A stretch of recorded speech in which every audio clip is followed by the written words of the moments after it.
श्री स्वामी समर्थ. अधिक मासात लग्न का करत नाही? हा एक महिना अशुभ असतो का? संपूर्ण सत्य, श्रद्धा की शास्त्र? मंडळी, अधिक मासात लग्न का करत नाही? हा एक अशुभ महिना आहे का?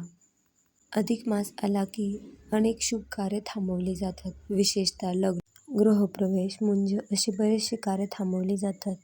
विशेषतः लग्न. काय आहे या महिन्यात की हिंदू धर्मात विवाहासारखी मंगल कार्य टाळले जाते?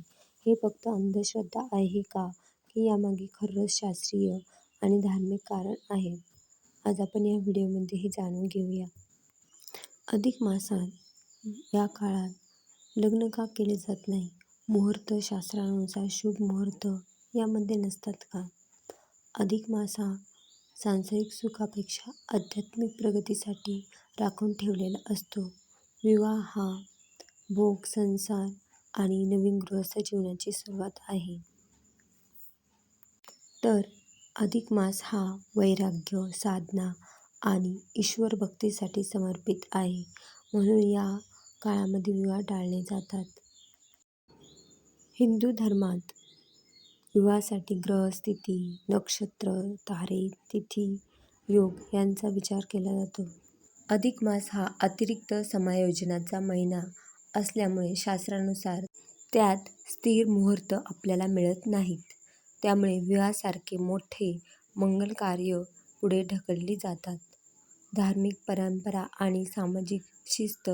पूर्वीच्या काळी संपूर्ण समाज पंचांगानुसार चालत असे. जर प्रत्येकाने वेगवेगळ्या वेळी शुभ कार्य केली तर धार्मिक आणि सामाजिक समन्वय बिघडला जातो.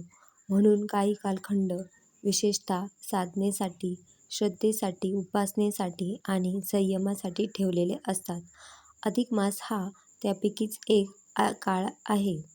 अधिक मासामध्ये आपण काय करू शकतो? अनेकांना वाटते की हा महिना अशुभ असतो, पण हे पूर्णपणे चुकीचे आहे. हा महिना अत्यंत पुण्यदायी मानला जातो.